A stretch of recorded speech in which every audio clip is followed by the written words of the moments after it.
Whatever your experience with AI, generative, agentic, or otherwise, business leaders are facing a challenge that transcends technology. There's real pressure from boards and investors demanding AI adoption and proof that it delivers. And leaders are stuck. They're unclear on how to decide AI investments will actually drive efficiency and effectiveness, and equally unclear on how to measure success or what metrics to report back. I've seen AI software radically transform operational workflows, speed of handling, and accomplishing tasks. But I've also seen AI initiatives fail, and we've all seen meme-worthy AI software fails. Adding to the confusion, leaders don't often recognize the inherent integration and supply chain risks that AI software introduces. When companies like Microsoft and Google, Anthropic, and Meta offer AI solutions, it sounds like AI carries the same risks as any other enterprise software, and it doesn't. So leaders face a fundamental question. How do I get enough information to be certain I'm making the right decisions about maximizing AI's benefits while minimizing the risks of using it? We're here to share what's going well, what's been hard, and the things we're still trying to sort out. This should be a very candid and pragmatic conversation. For me, success would be, with this panel, that the audience would see this and have some immediate steps to take in their work to help with that goal of making the right decisions to safely get the most value from AI software. To everyone listening, please help us get to that goal. If we're saying something that you want us to clarify or make more operational, please don't wait until the end. Enter your questions into the chat. They'll wend their way through some human intervention to us, and then we'll answer. We want this to feel as open and interactive as possible. So before we jump into the discussion, I'd love to have each of you briefly introduce yourselves, your role, your organization, and one sentence on how AI shows up in your world right now.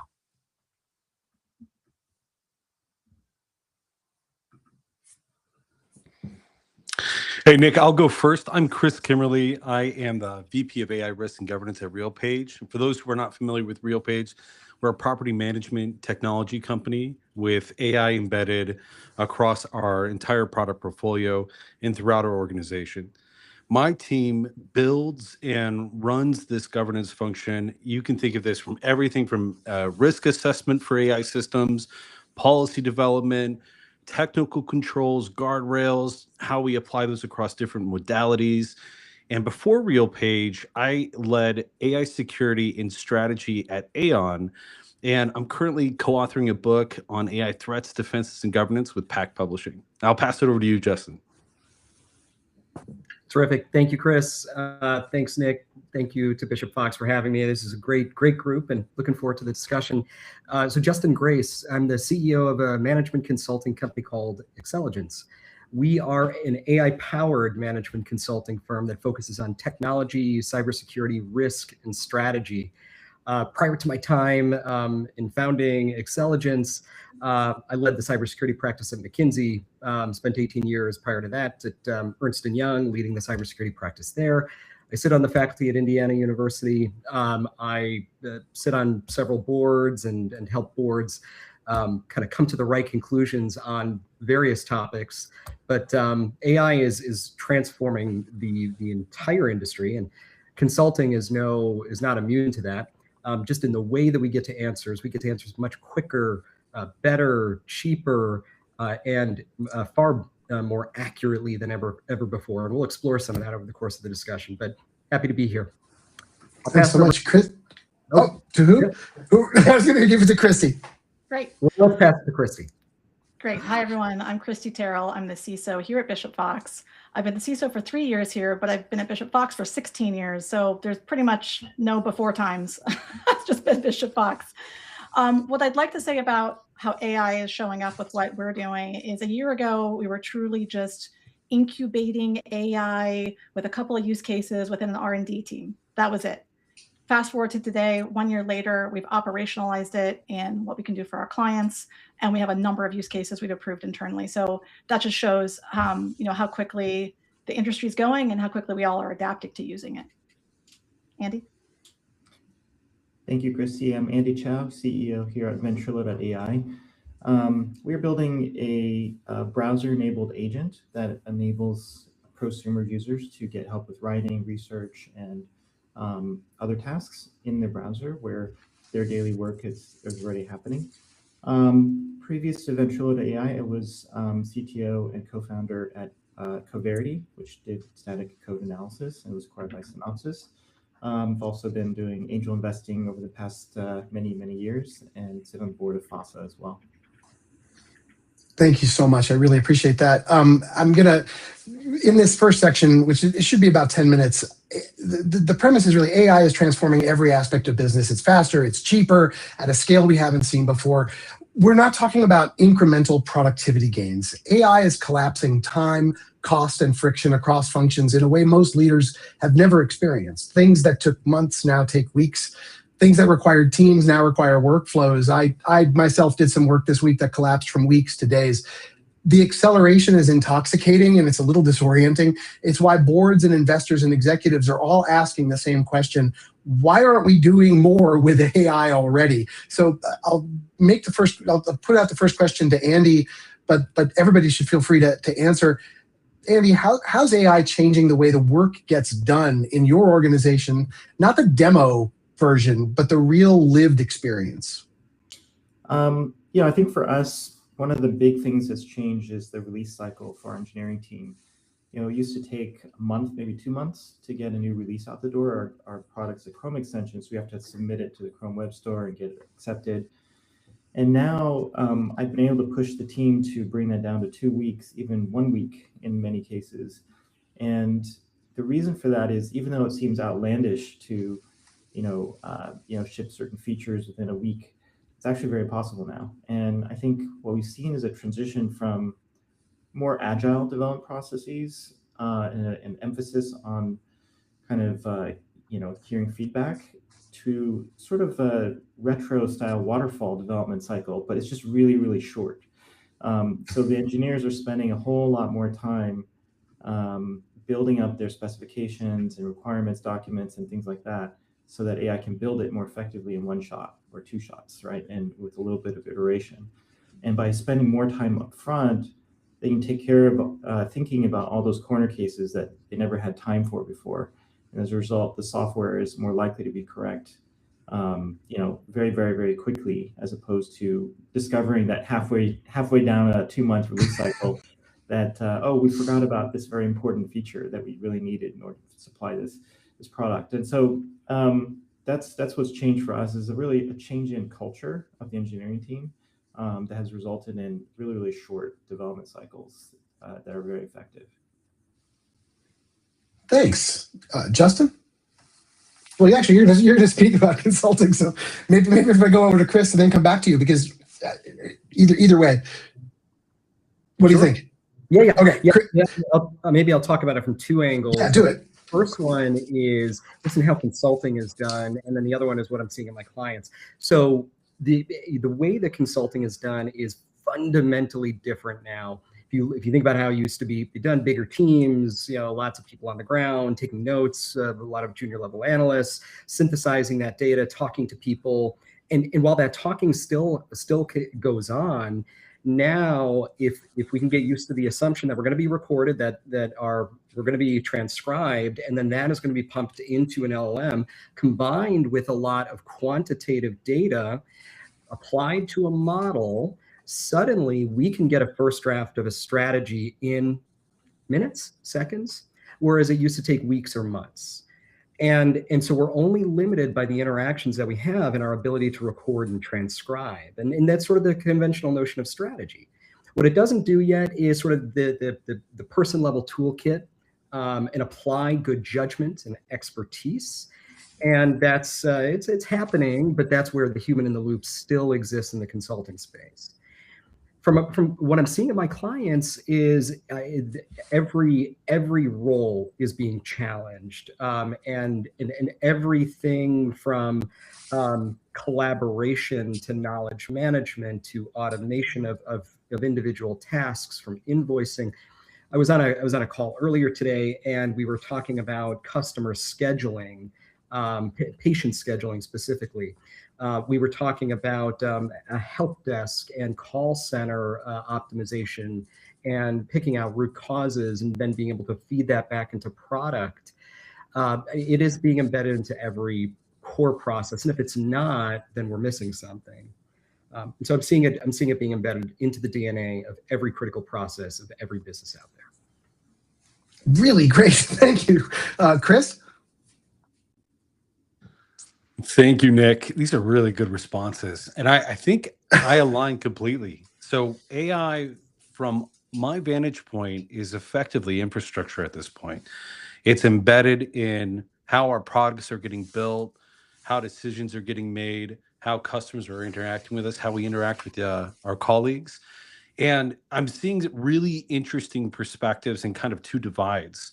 You still have an enterprise straggler model where you see organizations adopting and trying to just get access to commercial SaaS solutions. Maybe that's Microsoft 365 Copilot or ChatGPT Enterprise. And then on the other side of the spectrum, you have AI native companies, and I think RealPage is more aligned to this. And in this model, we come to work with a fleet of agents at our disposal. I have research going on 24/7, 365 that feeds into a specific system for us to work through. We are ideating and prototyping at a rate that is simply just incredibly fast. The velocity is the big edge here. And so I want to kind of add an element to this and just give something to the audience when we think about how fast we're moving and how AI is effectively just eating the software stack and a lot of knowledge work. When you're thinking about this from a risk management standpoint, it's critical that you get out of the hype, the FOMO, the FUD, and start really grounding yourself in what's risky. And you have the tools to do this. Like, what is the specific threat that you're trying to zero in on? What's the actual exposure? Get out of the hype and the kind of headlines that are existing and start thinking about how you can cut through that noise and start grounding your risks to very specific material things, whether that's how you operate internally or reputational risks out the company. But that is a huge differentiator I've found right now, is taking the model, and I'm obsessed with governance and AI risk management. So from this lens, it's critical that I be able to provide some kind of signal that cuts through that noise, provide clarity to all the teams that are depending on us to provide direction on what the obligations are, what the issues are in this space, but also provide a beacon of light, because you're going to have a whole ton of noise out there for people who are talking about the end times to euphoria, utopia-like era is about to unlock for us. It's a very, very exciting time to be in tech, though. Absolutely. Yeah, absolutely is. And Christy? Well, I guess I find myself sort of in between some of these examples. So Bishop Fox has been in business for 20 years. We're not an AI native startup. We have a lot of enterprise clients who are themselves, even in their own environments and with us, very risk averse to use cases for AI. So even though I think, went leaps and bounds from a year ago to where we are today and how we're using it, we still have a very clear remit of what data we hold on behalf of our customers, the level of confidentiality of that data, and some even contractually obligated, like, not guardrails, but true limitations on what we can do with that data and what infrastructure and what models we can put it in or not put it in. So while we have definitely enabled our team with a lot of AI workflows, it's something that clients can still opt out of. We have to provide that option to our clients. And then internally, we're experimenting with it amongst teams, but really what we do for our clients is the biggest use case, is our biggest thing at scale that we do. So it's kind of between some of the examples that Justin and Chris was giving, based on just where we sit in our industry.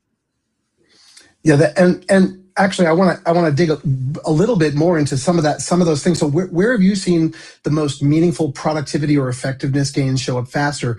Is it actually in engineering? Is it in sales or operations, customer experience? What have you seen, Christy?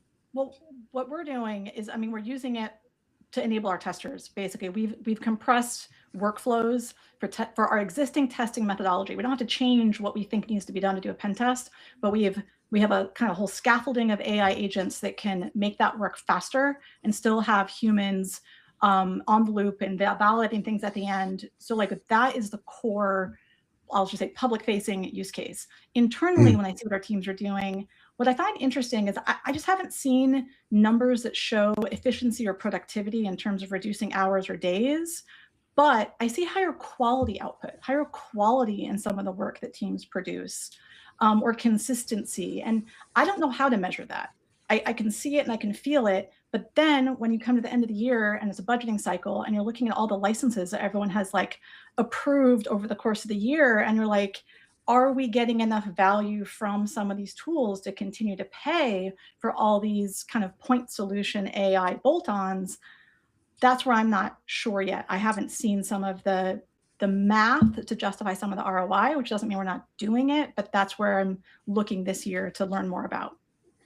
Yeah, and I actually think that a lot of people find themselves in that position. It feels better. We think it's better. It's really worth, I think, thinking it through at the very beginning when you're thinking about the metrics that matter. I think trying to figure out how you will articulate the benefits that it gives is actually super important. And it's one because you're going to be asked a lot. Hey, can you please tell us how this is going and be specific? Chris, did you have something on this? Relative to, what we're seeing with meaningful productivity or effectiveness gains, it's pretty dramatic for us. We are moving at a rate and pace that is pretty incredible. I would say a model that we've adopted is that AI has to be brought to the table. So if we're going to have a discussion, if we're going to meet and we're going to have an architectural review board as an example, AI needs to show up. Everyone needs to consult with AI.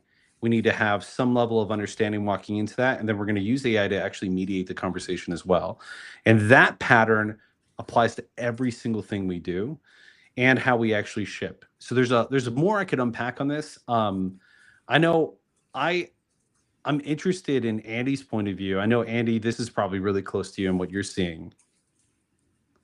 Yeah, I mean, we're a small organization. So as a startup, we don't have the resources that large organizations typically have for things like security, HR, and compliance, for example. And one of the things that we found very interesting is that you can kind of go straight to the source of truth. And so we have our code base, we're all engineers, and we have our, let's say, SOC 2 compliance policies, privacy policies, et cetera. Are we actually compliant? And, how do you actually bridge that gap without the expertise? Well, now that we have, Cloud Code and Cursor, you can literally put your policy straight into these tools and have them examine your code base to see if there's any violations on a systematic basis. And it's amazing what they can find. Your infrastructure is defined in Terraform. So even without knowing what your actual infrastructure is live, it knows what's going to look like once deployed. The code is, deploys all the servers and knows about all the infrastructure and the behavior of these servers and how they treat private information. So all of the information in the privacy policies can essentially be used to query the code base in a very systematic and deep fashion so that you can get answers. Again, without having a whole organization dedicated to doing that.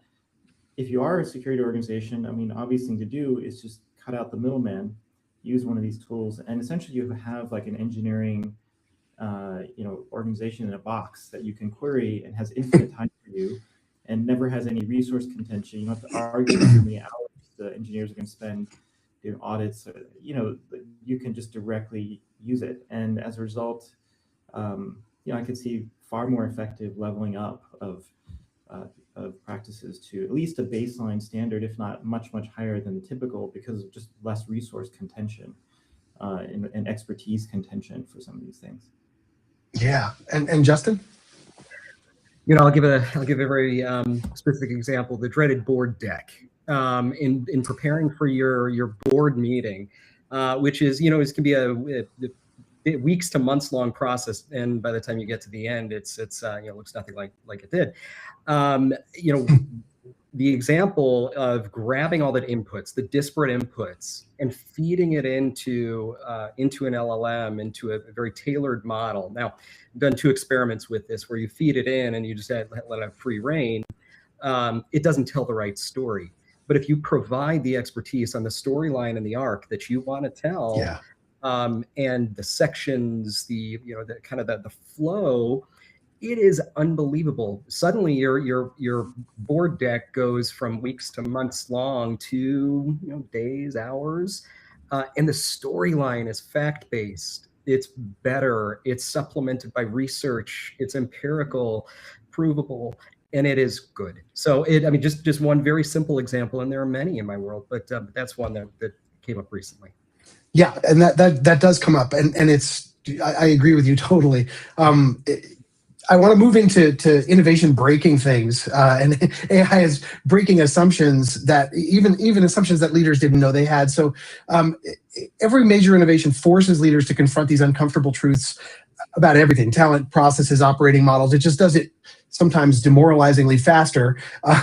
And so the challenge really isn't whether AI works, it's that it's working outside the structures that we've spent years building. And so that can be a bit of a shock. The real question in your organizations, and this will be for everybody, have there been assumptions that AI has challenged or changed or even upended about people or skills or roles? I mean, Andy, you already actually talked about some of that. Christy, can we start with you? Yeah, I just have a quick example, and this is again where it makes us seem like we're almost like some enterprise company, but it really, the speed at which we need to evaluate and adopt AI technologies the team is asking, it kind of broke our existing processes around how we would normally seek approval and budget and use case, and just we have revised processes, we've iterated on it, but it definitely has challenged how we do that. And actually more people now need to be involved. I mean, look, I'm the CISO. We have an opinion from a security standpoint. I am not the actual end user of these tools. There's business owners who want them, and they're not used to, I'll just say, fighting as hard for the technologies they want, right? They're usually provided, oh, here's your platform, here's your this. And now we have people saying, we want to try to use this. And it's just a whole different dynamic for us on how we negotiate internally on what we're going to move forward and experiment with. Yeah. Justin? Yeah, there's maybe two examples. AI is an overeager assistant that aims to please. And so it will be, you tell it to do something, it will do it, whether or not it's the right thing or the wrong thing. I think that emphasizes the need for expertise and good ethical decision-making, to know that just because we can and recommend something doesn't mean that you should. And so if we look at what it's going to displace, it's going to displace those who can't evaluate the output and count it as garbage until proven otherwise, making expertise in a chosen field as humans the really, really important thing. Very tactically speaking, images. I still think that Nano Banana Pro is the greatest thing to happen to graphics and creative organizations since the advent of Photoshop. It's unbelievable, and it has sped up the creative process. It has created incredible amounts of creativity, but it's also generated a lot of risk. And now we don't know what's real, and does that even matter? A panoramic photo of San Francisco that gets automatically AI generated, how do you feel if that is not real? So there's all these open questions, but it's amazing what it can do and what it has done and has displaced and will continue to do so. How about Andy and then Chris? Yeah, just to piggyback on what Justin was saying, one of the surprising things is, how it's elevated the ability to evaluate as a skill, and in particular for development organizations. I think it's actually shifted the balance of the value of speed versus care. So I think in the past, 10x developer, in terms of just raw speed, their ability to code and build something was super highly valued, even if they made mistakes along the way and maybe weren't the most careful. The fact that they could get something done and sort of working was a big deal. But now I think that kind of skill is actually devalued a bit, because you can have AI work even faster than that. And the skill of being able to evaluate if the output is correctly structured, if it's correct, like this is actually harder. And sometimes this is the people who were always, the fastest to finish something in the past are not necessarily the best at evaluating if something is good that comes out the other side. And if you combine the speed that AI provides and the kind of evaluative skill that engineers that might have been a little bit slower but more careful, you get the best of both worlds. And I think that's something that is changing in terms of like our evaluation of what do we need as a development organization.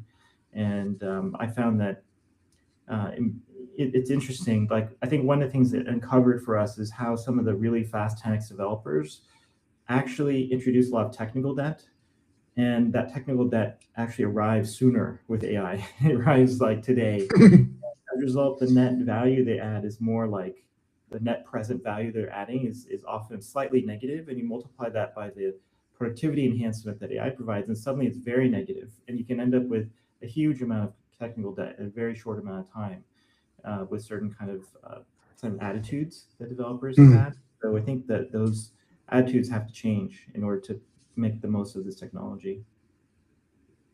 Thanks, Chris.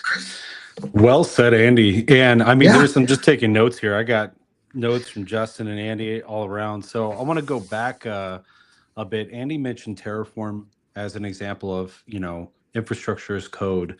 And when I think about the assumptions that have been broken by this kind of second wave, this incredible velocity we've seen with Gen AI and the frontier models, a lot of things are being challenged. We already had challenges before AI around just how do we get the right teams engaged in the right steps and the right flow and the right gates. And with AI, it's kind of just blown this away. It's almost like going 20 years back in time in a lot of different fields of work. We're rediscovering certain pitfalls, like don't bet against productivity or else you'll just circumvent your controls. Put too many controls or gates in place and you're going to actually stifle innovation. So there's a lot of things that we've learned that I find super interesting. One of them is around the concept of like infrastructure as code and a code base. Traditionally, we would work with product teams and developers, and we would try to develop our requirements for a given product, or we would work with internal teams where we're doing some kind of lift and shift and some automation in this space. And we would appeal to people. That would be a big focus of what we're doing. We would appeal to other humans. We would fumble our way through the dark, try to answer technical questions, bring in a bunch of stakeholders. All of these things are technically expensive. It's a lot of money to get people on calls and keep them on calls and try to work through these areas. And what we have found is it's becoming more cost effective and significantly more efficient to start appealing to the AI, to the agents. It's not the case across the board, but a significant chunk of our developers and what we're seeing in the industry across the developer community is that we're using agents and coding loops to build features, products, prototypes.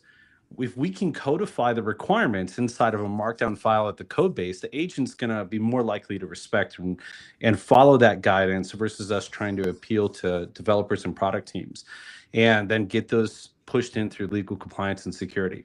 So now we're rethinking and re-engineering how we go after this. It's an aggressive shift left where we try to go to the infrastructure as code for our production deployments, or if we try to go to our code bases and think about where we can codify specific rules. And an odd way to think about this is the human ego is being challenged in this equation. We are seeing the big shift right now is that the reliability for these models is getting to such a point where you can scaffold the kind of remaining risk of hallucinations through redundancy, other forms of validation. It doesn't stop you from having to have, for critical functions, a human in the loop. And, I think, Justin, you talked about the kind of dual purpose or the back end side of how this can cause some issues. Andy, you did this as well. Responsible AI really answers for the ethical framework and need that we have. This takes shape in a bunch of different forms, and it's quite difficult to actually put this into practical application. And we have used AI to help us through this. How do we think about responsible AI as it pertains to classical machine learning workloads? Or how do we think about that as an LLM that's baked into an app or more autonomous, agentic-like solution? What do we have to think about in this criteria? And what are ways we can move this forward? But I want to add one more note on the Nano Banana Pro, the image model. It's so fantastic. And there's another kind of movement happening underneath all this current, which is just this challenge of authenticity and almost this like larger decay of trust that's occurring across the world. I'm positive about this in the context that we have, to my surprise, seen an incredibly resilient society. Like, we are very adaptive. We keep accepting the rapid rate of change and moving with it, and figuring out how to integrate it into our lives professionally and personally. So I'm pretty optimistic about the direction that we're moving right now. Thanks. Good point. So we just want to mention we are just past the halfway mark. If you do have questions, again, put them into your chat window, and that they will end up coming to us. I want to go back into the cyber risk, because that's cool. Periods of change, rapid change, are always asymmetric, but AI it's clearly expanding attack surfaces. It's compressing time to exploit. It's introducing new failure modes that don't look like traditional software risk. So from your perspective, I'll come to you, Chris. What new risks has AI introduced that leaders are tending to underestimate? It's a good question. So the way we think about this right now is risk is, if we think about traditional cybersecurity challenges, if we think about the CVSS or CVE vulnerabilities, disclosures, the kind of different apparatuses and international coordination that occurs to like announce and communicate and disseminate specific issues or weaknesses in our software, this really doesn't exist for AI. Not only that, you have this problem that I think the industry refers to this as an infinite input and an infinite latent space problem. And what that means is, what can go into a natural language prompt field and what can come out of these models in some cases is effectively infinite. So trying to enumerate these is quite difficult. And all those test cases are very, very, very difficult to think about, what's the most probable thing that you can deal with here. So we have a whole different framing for how we think about what we can do to measure these risks and categorize these risks. A lot of that is enabled and supported by AI. So like automated red teaming across thousands and thousands of adversarial test cases is really important. You need to make sure that you're thinking about plausible and probable scenarios that could affect your system. What's the real challenge that you're going to run into? I think a huge blind spot across the industry right now is the supply chain side. It's a huge issue. Yeah. MCP is a large issue in this equation, but we also have kind of a just trust and go model that we're seeing with a lot of companies, at least in our industry, where we're not taking into effect how data might be handled through different libraries, how model behavior might shift through these, how vendors are just kind of onboarded and we just assume they're good to go. The way that these things can go wrong is I don't want to say exponential because it's a little overused, but it can significantly expand the blast radius. So the last bit I would just add is there are some good vectors you can think about when AI harms or risk can manifest. And I would encourage people to think about these from the perspective of failure, misuse, unintended outcomes, and then adversarial exploitation. Think about these as the entry points. And then from there, you can start thinking about proper mitigations that you can apply across the stack. And in practice, these are technically difficult to apply the right kinds of protections. It's not easy. Inline controls don't work most of the time for latency sensitive systems like voice conversations. You're going to want to have a conversation that goes back and forth quickly. That means you need to have asynchronous controls in place to actually deal with that kind of challenge. But the best way to kind of get out there and figure this out is to play with it. Try applying some of these technical controls or processes around it and get some friction with what works and what doesn't. That's really good. Christy? So, Chris, I really appreciate that answer. And I'm going to come to you for some advice in the future. I think that when I think about some of the risks, I have some specific examples. So one thing that we talk about a lot is data governance and how AI can just amplify whatever data governance you do or don't have. I mean, that is alone one of the reasons I've seen some of our clients, or we made decisions about not to try certain things because there's just maybe not as 100% confidence on where our data is and is that where it should be. And so, I mean, I think that's just one area to explore that it will continue to amplify. And then Another more specific like attack vector that I worry about is the privilege escalation by agents. Again, it's kind of exploiting whether or not you have good identity controls, whether it's real identities or agentic identities. And there are obviously some solutions coming out around this, but when you're talking about large organizations, I mean, this is a lot to unwind, right? They already have their policies or practices that have worked more or less. And then you add in everything you just said, Chris, from the AI angle, and also to what you said earlier, you kind of have to take like a 20-year step back and rethink some of these things. I honestly think some companies don't even have the staffing to do that, right? Like, I mean, everything that you're talking about, Chris, I'm like, wow, like that's a lot that your organization is willing to invest in you and your team. I don't see a lot of companies investing in that type of function as discreetly as like AI governance. And so I think there's a lot there that we could maybe all think about. Yeah, that's good. I want to do Andy and Justin on this question. What does being prepared actually look like now? How do you, we're not talking about buying a security product or plugging it in, but how do you prepare yourself? How do you try to mitigate these risks?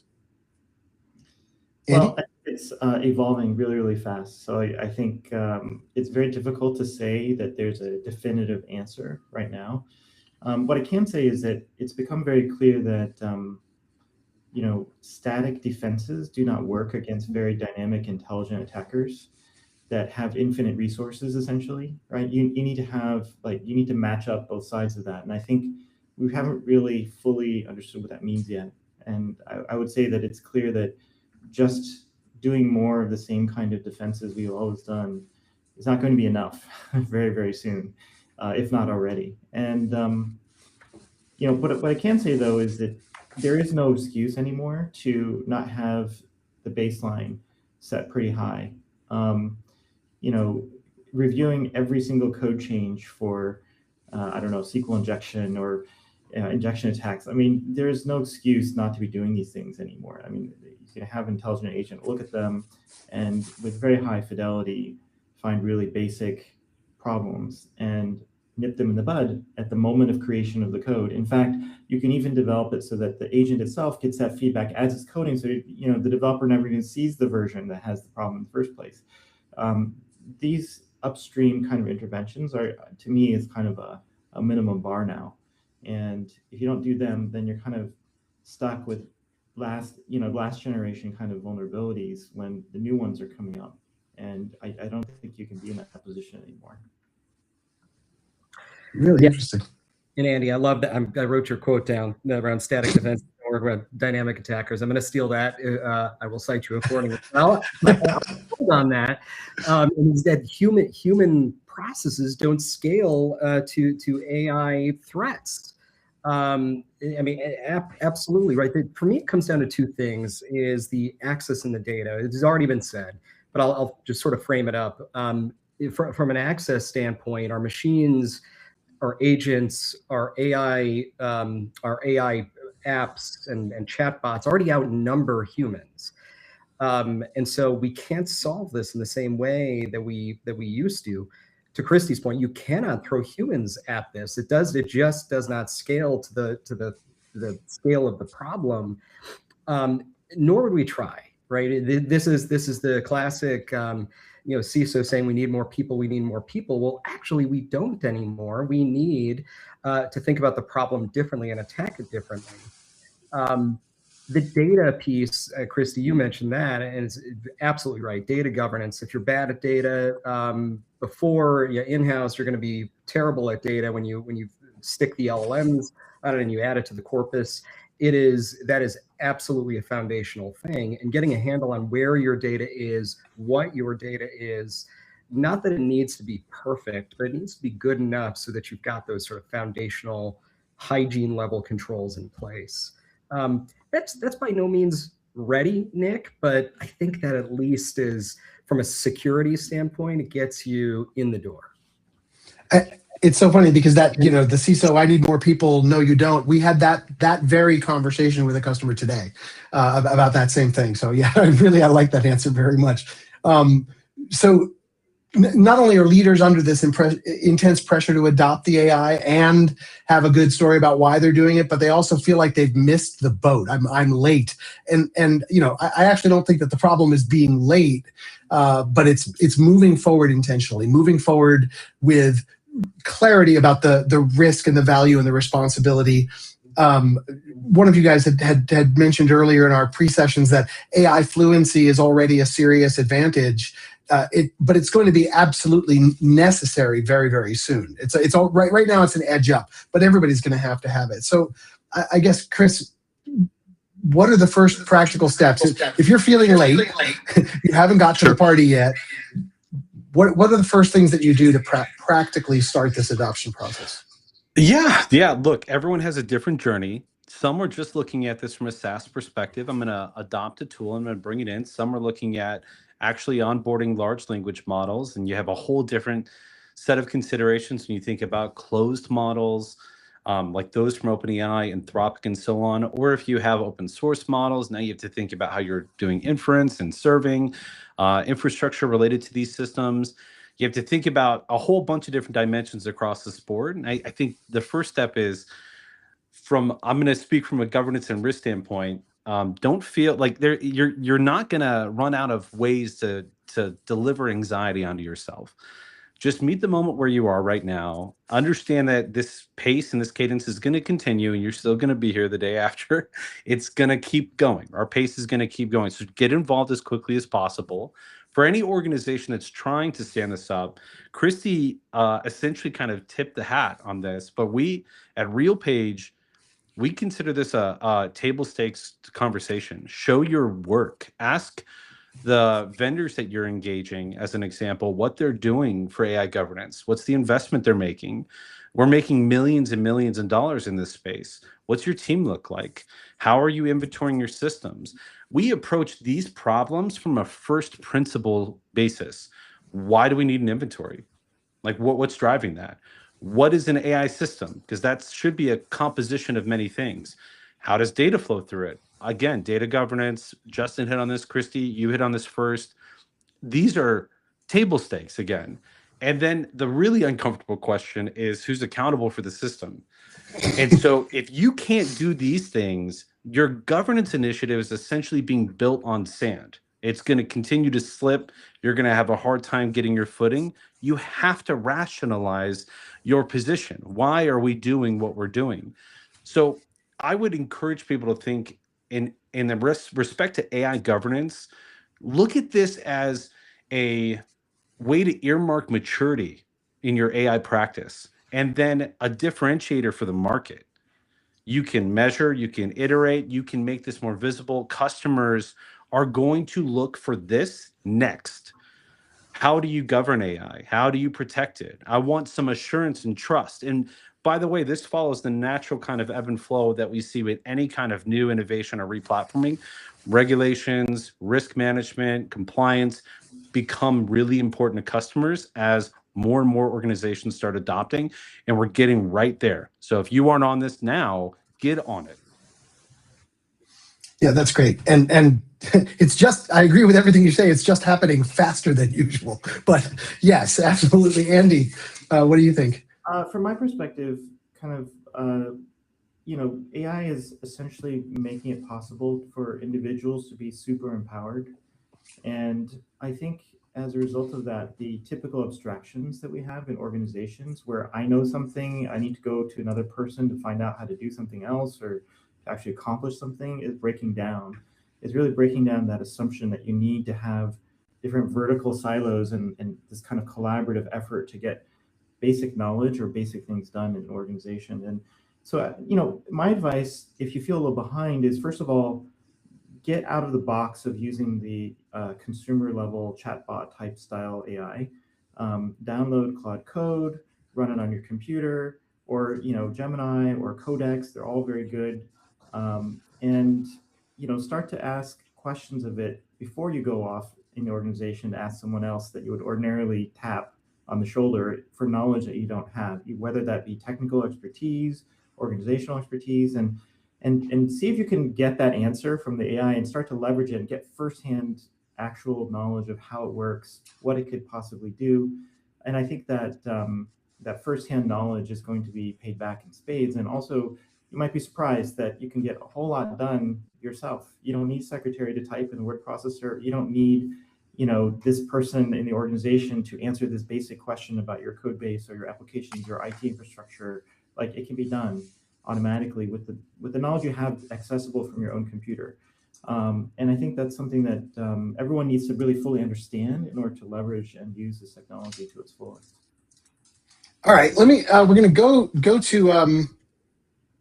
Excuse me. I was just about to do something and I got a conflicting instruction. So let me actually ask you, Justin. The second question is, what should leadership focus on first? Is it because we're going back to like what should you do first, right? Use cases, governance, skills, measurement. My answer is yes, but and that's the answer, right? So this comes down to a mind shift, and I'm a big fan of Connor Grennan's AI mindset videos, and follow him. And but it truly is a mindset shift. So to make that mindset shift, let's apply it to personal and professional.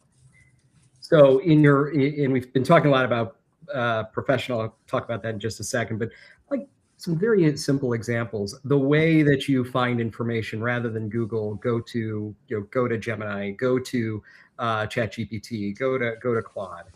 Have it be your thought partner early on in the process.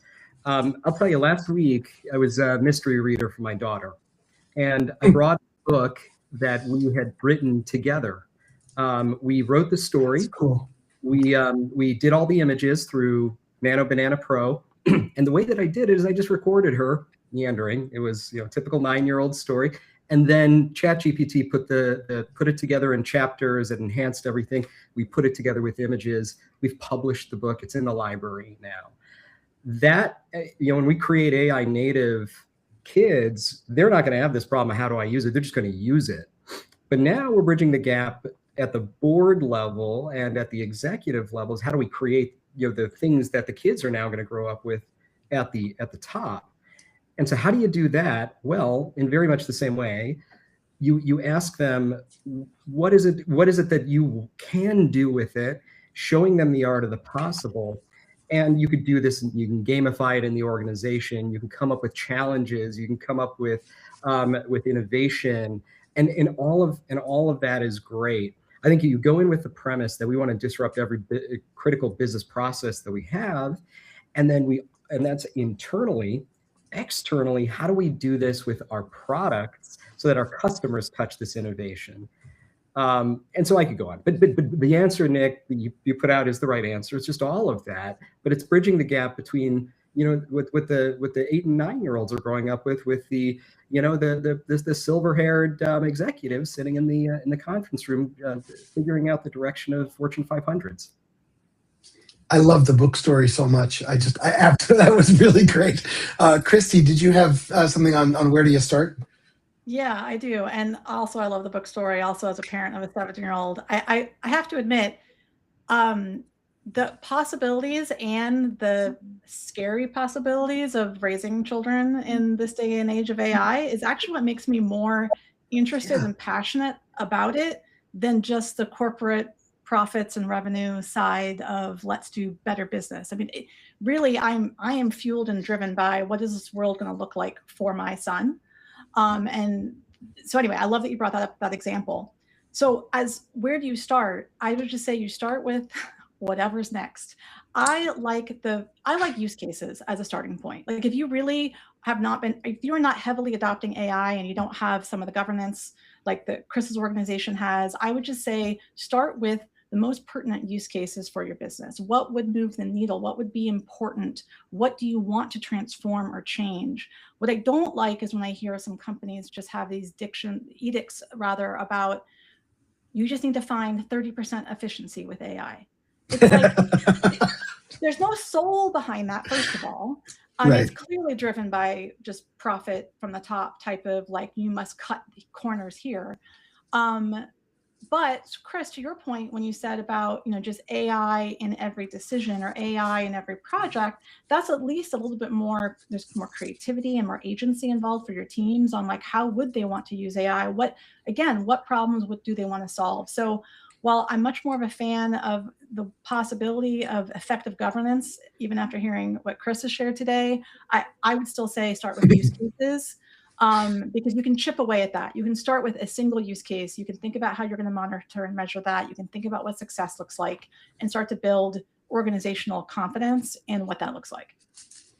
Yeah, and I was kidding. I mean, yes is the answer, right? But I love that, and I do find it ironic that I believe truly that the companies that will fail at their their initial AI initiatives are the ones who say exactly that. It's not help me make these specific processes more effective. It's like, oh, it's a money machine. Let's just get AI right now, and that's really destined to fail. So we're going to move over to our Q&A.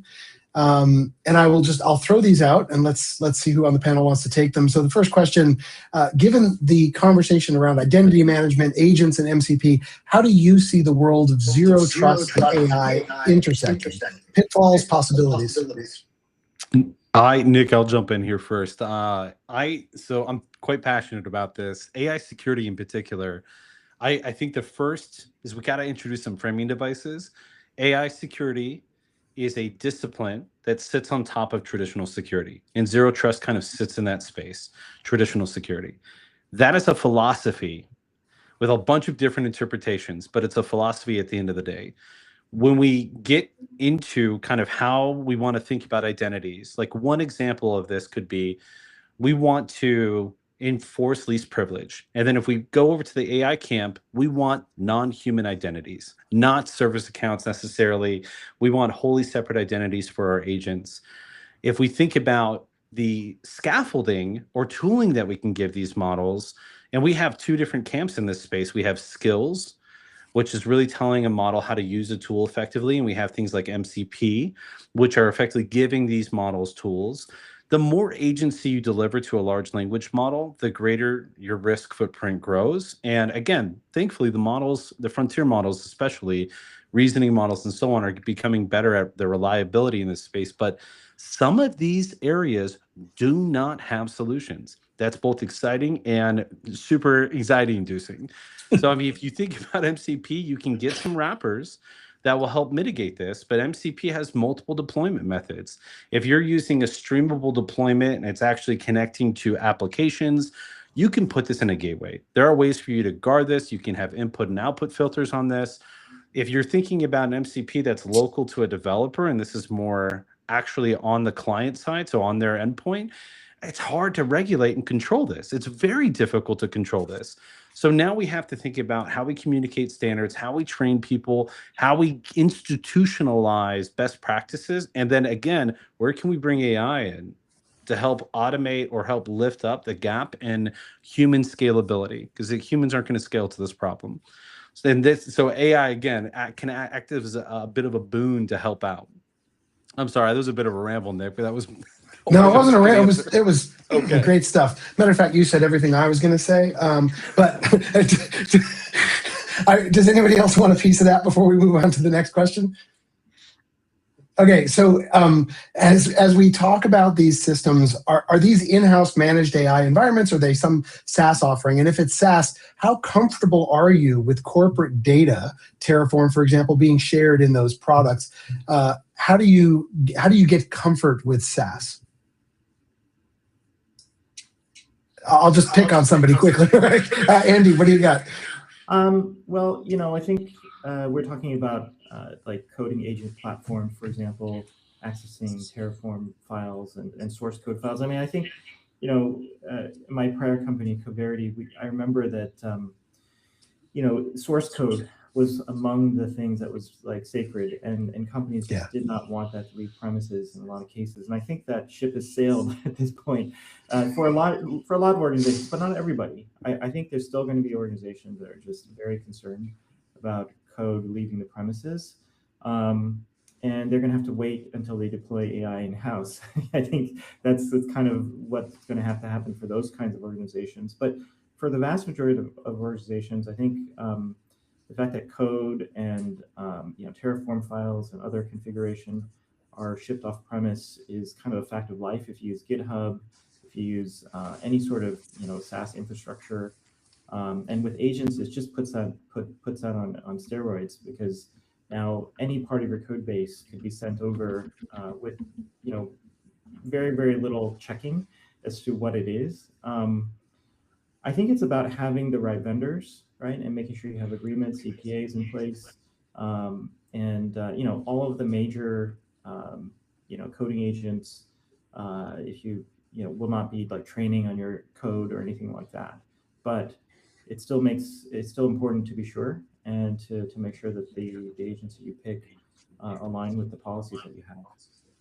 It's often the legal teams that are more trepidatious about moving forward with that. And you just said, right, these contractual attestations, especially about training, especially about things where they're thinking that their source code might go someplace. And I found it useful to speak in terms of proxies and say, well, what we're really talking about is exactly the same level of exposure of your data as, for example, M365 or Google Workspace. And you're getting the same contractual attestation from this vendor. How are you differentiating? And the answer is maybe we just need to try it out, but they do want to have that legal attestation before just jumping into it. Nick, I'm going to piggyback off of what Andy was hitting here. A good framing device for people is to think about these as a shared responsibility model. Just like you said, Nick, with M365, Azure, AWS, GCP, it's a shared responsibility model. And so what you want to go after that is an enterprise agreement. You want to evaluate their controls. We will go as far as looking at how Cursor, Windsurf, JetBrains, any IDE, how they actually parse code and how they ingest that. I mean, at the end of the day, I consider this important. A governance-like function needs to serve as a Rosetta Stone for legal and compliance, who might not understand exactly how these things work in their technical nuance, which kind of comes back to AI literacy.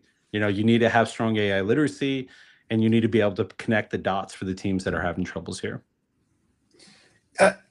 Yes. I'm going to move on just because of time, but I really agree. So given that MCP servers provide models with hands, in quotes, to interact with sensitive data, how do you transition from broad service account permissions to user delegated identity propagation to, and now somebody moved the screen, so hold on a second, to prevent lateral movement during a prompt injection attack? I should have just read the whole thing. I can try to take an answer at this. It's if you implement least privileges, you can start attacking this in how you think.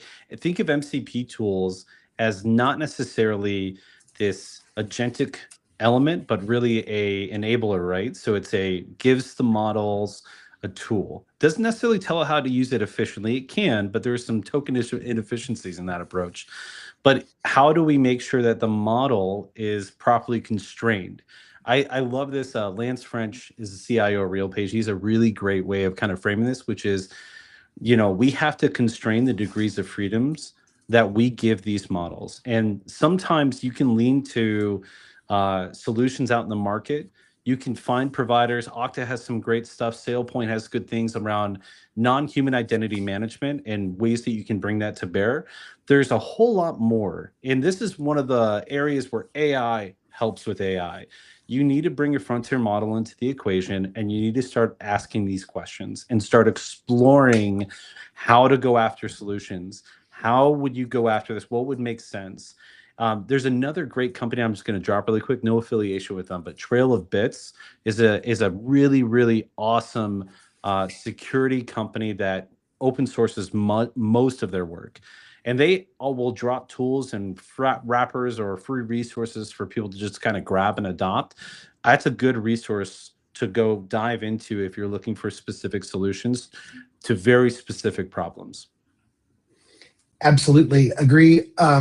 So the next question is, can mechanistic interpretability move from a diagnostic research tool to a real-time defensive layer, specifically by using activation monitoring to detect and veto deceptive internal circuits before a model executes a high-risk tool call?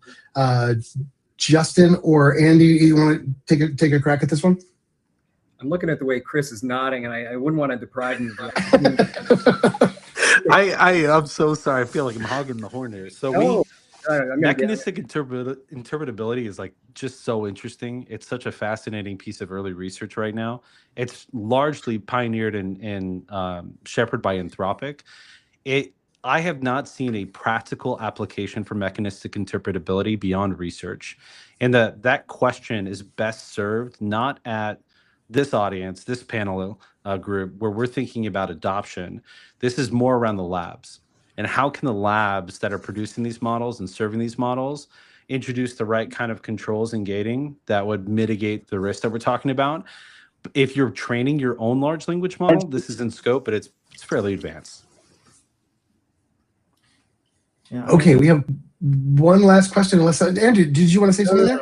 I was just going to say that I think one of the things that I think our approach right now is to not try to control or understand what the agents will do, but rather put them in sandboxes that are hard to break out of. And so that's kind of the, because if it bounces around inside the sandbox, then as long as we design the sandbox correctly, which is not a trivial problem, but if you do, then you can kind of contain what the behavior might be. And I think that's the current behavior from outside of the research labs.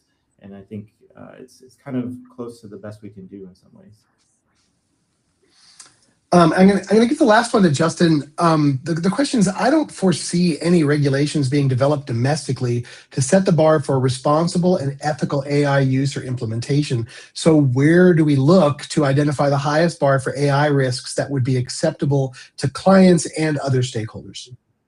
Yeah, I won't read into the accusation that we lack in ethical decision frameworks relative to it, but I'll take the question at face value.